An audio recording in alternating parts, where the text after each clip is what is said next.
O GAC, Grupo de Apoio à Criança com Câncer de Rio Claro, está à procura de pessoas que tenham sangue O negativo para doação. A iniciativa é para ajudar uma menina de 13 anos chamada Ana Luísa, que é de Rio Claro e está internada em tratamento em Ribeirão Preto com neoplasia. No dia 20 de setembro, um sábado, o GAC vai disponibilizar uma van para levar doadores de Rio Claro até Ribeirão para que possam fazer a doação para a paciente. Quem tiver interesse em ajudar nesta causa, que pode salvar uma vida, é só entrar em contato através do telefone, olha, anota aí, 3534-5612 e falar com Vaniele, que irá passar todos os detalhes. O transporte não tem custo algum. E quem precisar de ajuda ou até mesmo orientações sobre direitos humanos em Rio Claro, encontra um serviço disponível na OAB. Atendimentos são feitos durante as semanas e quem traz as informações é o repórter Leonardo Alves. Com toda certeza, o assunto dos direitos humanos deve ser cada vez mais debatido e principalmente desmistificado para grande parte da população. Exatamente por isso, a gente veio até a OAB de Rio Claro conversar com o presidente da comissão aqui da casa, doutor Pila. Doutor, explica um pouco para mim o que é exatamente os direitos humanos, para quem ele trabalha. Ok, foi muito pertinente já. Primeiramente, a inaugural fala de você colocou muito bem. Nós estamos aqui para desmistificar e esse trabalho vem sendo realizado desde 2008, né? E direitos humanos são conquistas da luta histórica, secular, pela dignidade e dos direitos fundamentais da pessoa humana. Vocês aqui no OAB de Rio Claro têm trabalhado para difundir isso cada vez mais. Sim, nós estamos engajados nessa luta, que é uma luta universal, mundial, e nós aqui atendemos, né, o público que assim tenha uma denúncia a respeito de atos violadores de direitos humanos e nós informamos, orientamos e também encaminhamos as denúncias. Que tipo de denúncia pode ser feita aqui na OAB? Qualquer denúncia que implique num ato violador de direitos humanos, a dignidade da pessoa humana. E vocês vêm realizando palestras, informativos para grande parte da população também relacionado a este tema, né, doutor? Sim, a plataforma temática da Comissão de Direitos Humanos, ela é muito abrangente e é a nossa menina dos olhos. Chama-se Conhecendo e Exercendo Direitos Humanos, aonde nós divulgamos ela em faculdades, em instituições. A exemplo, tivemos na faculdades Anhanguera, Claritianas e outras mais. Tá certo, doutor. Muito obrigado, então, pelas suas informações. E com toda certeza, quem quiser saber mais detalhes deste projeto da OAB, quem quiser participar e principalmente denunciar, basta entrar em contato aqui com a Casa do Advogado de Rio Claro. O telefone é o 3534-0414 ou 3534-4713. Fica aí a dica para você, então. Leonardo Alves para o Rio Claro Notícias. Obrigada, Leonardo. E o atendimento acontece toda sexta-feira, a partir das 8h30 da manhã, na sede da OAB, que fica na Avenida 7, número 466, no centro.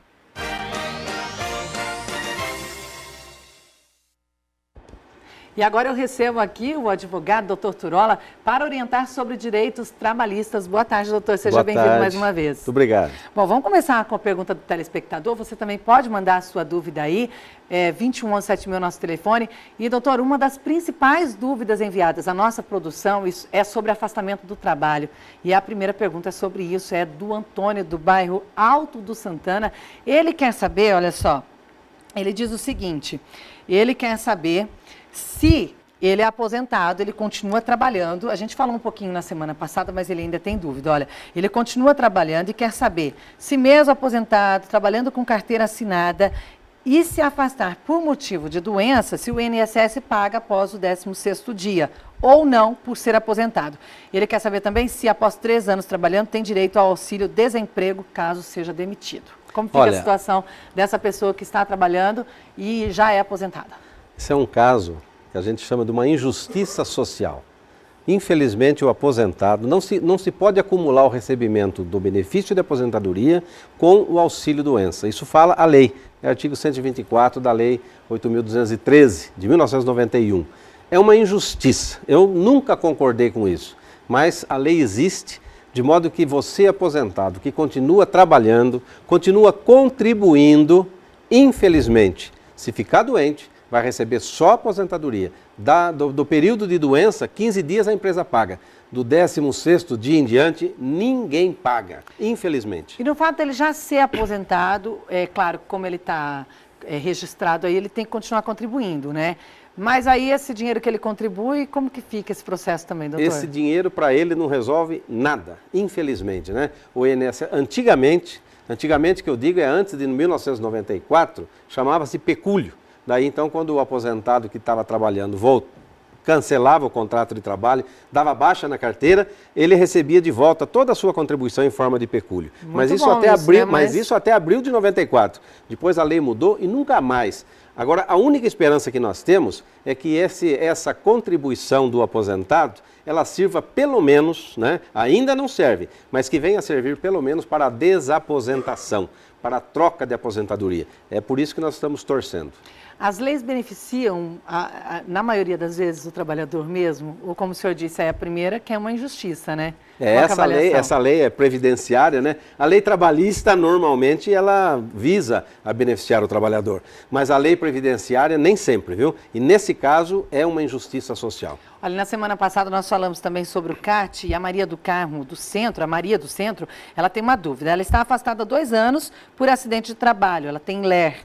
Não abriu o CAT. A empresa disse que, neste caso, não era necessário. Ela quer saber se está correto. Olha, não está correto, não. E uma coisa que é sempre importante o trabalhador saber, que a CAT, Comunicação de Acidente do Trabalho, ela pode ser aberta pela empresa, tem que ser aberta pela empresa em 24 horas, mas caso a empresa não faça isso, então o médico pode abrir, o sindicato pode abrir, o próprio trabalhador pode abrir a CAT. De modo que se ninguém quis abrir a CAT para você, faça isso, viu? Abra a CAT e peça lá no INSS a transformação da espécie do benefício, de 31 para 91. Daí você vai ter estabilidade no emprego, você vai ter fundo de garantia depositado durante o afastamento e tudo mais. No caso, ela já está há 2 anos aí, é só ela procurar o órgão e fazer essa... Abre a CAT e requer a transformação da espécie do benefício. Tá certo. 31 para 91. A Antônia, do bairro do Estádio, ela quer saber até quantos anos deve ser paga a pensão alimentícia. Até 21 anos, né? A não ser que a pessoa, o dependente, seja doente, né? Daí vai passar dos 21 anos, claros. O INSS, né, ele paga simplesmente até os 21 anos, nada mais, salvo se for doente. Agora, e o pai, né, quando paga? Ou a mãe, quando paga a pensão alimentícia? Então, é até os 21, poderá ser prorrogado se a dependente, ali no caso, ela estiver cursando o curso superior. Isso, daí, independente então, passa, do sexo, né? Independentemente do sexo. Tá certo. Nós vamos para uma pergunta aqui na tela agora, doutora. É a pergunta do Gustavo, do Jardim Guanabara. E ele quer saber se já é obrigatório o pagamento da periculosidade para motoboy ou motofretista. No caso, não ele, né, que é obrigado a fazer o pagamento, a empresa, né, doutor? Ele quer saber isso. Sim. Já tem direito, viu? O motoboy, ele já tem direito de receber 30% de adicional de periculosidade. Porque é uma atividade de alto risco, né? Alto risco. Então, nada mais justo do que eles também terem esse direito, e tem. É porque a lei já... Como que está a lei, doutor? A lei já existe. Já existe. Já existe, né? Isso daí pode ser verificado principalmente na CLT, artigo 193, porque antigamente a periculosidade era para quem trabalhava com explosivo e inflamável. Depois acrescentou para o eletricista. Depois ainda, né, para o motoboy, agora também para os vigilantes que correm risco de vida e assim por diante. Olha, o Eduardo do São Miguel quer saber quando tem uma audiência trabalhista e não há acordo entre as partes, quanto tempo demora para sair a sentença? Olha, o juiz costuma marcar, viu?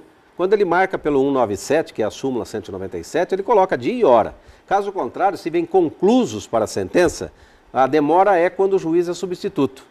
Né, o juiz substituto fica 1 mês em Rio Claro, depois ele vai para Araras, depois ele vai para Limeira, assim por diante. E ele acaba levando esses processos. E eu tenho, por exemplo, processo já com 3, 4 meses e a sentença não veio ainda. Mas por quê? Porque está em carga com o juiz substituto, que não está mais aqui, mas vai chegar a sentença, né? Tá certo. Agora vamos falar de um assunto, né, que essa semana aí, desde a semana passada, vem aí afetando funcionários públicos da cidade de Rio Claro, que estão ainda sem receber as horas extras, né? Então a Ana Paula do Estádio, ela quer saber se a prefeitura pode ficar todo esse tempo sem pagar as horas extras trabalhadas. Não pode, não. Isso é incorreto, né? Agora, o que precisa você, servidor público municipal, verificar primeiro? Você é estatutário ou você é seletista? Você pode se socorrer da Justiça do Trabalho ou o seu processo é no fórum. Então, essas coisas têm que ser observadas. Mas, de qualquer maneira, né, a hora extra trabalhada tem que ser paga. Se você comprovar que por falta do recebimento dessas horas extras, você, claro, recebeu menos por mês e não pôde cumprir com os seus compromissos, né? Pagou conta em atraso, teve que pagar multa, você poderá entrar com um processo, com uma ação de indenização por danos morais contra o município. Por quê? Porque fez com que você ficasse inadimplente. Tá certo, então, a orientação para os funcionários públicos foi a pergunta da Ana Paula aí sobre essa situação enfrentada em Rio Claro. Eu quero agradecer a sua participação novamente, doutor. A gente aguarda a semana que vem. Até terça, se Deus quiser. Uma boa tarde.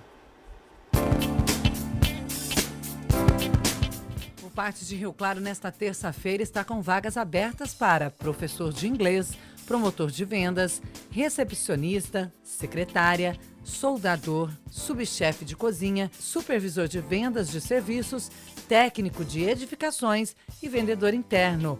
Os interessados devem comparecer ao PARTE com RG, CPF e carteira de trabalho, na Avenida 3, número 536, no centro. E a seguir, as notícias do esporte. Federação divulga datas dos playoffs do Paulista de Basquete. E o Rio Claro Basquete já começou a preparação para encarar Bauru a partir de quinta-feira.